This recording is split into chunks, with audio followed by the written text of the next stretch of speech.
నమస్తే అండి. Chicken fried rice చేసేసుకుందాం.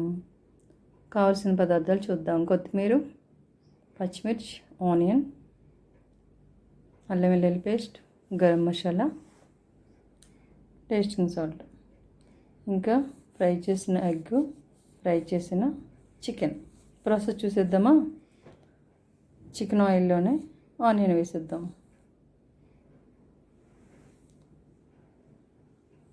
ఇప్పుడు ఒక స్పూన్ అల్లం వెల్లుల్లి పేస్ట్ వేద్దాం. ఇది పచ్చివాసన పోయేంత వరకు వేపి కొత్తిమీర, పచ్చిమిర్చి వేసేద్దాం. ఒక స్పూన్ గరం మసాలా వేద్దాం. ఇప్పుడు రైస్ వేసేద్దాం.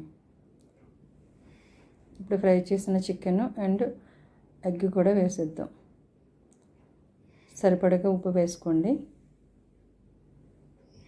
ఇది క్విక్గా అయిపోతుందండి, పిల్లలు చాలా ఇష్టంగా తింటారు. టేస్టింగ్ సాల్ట్ వేసాను.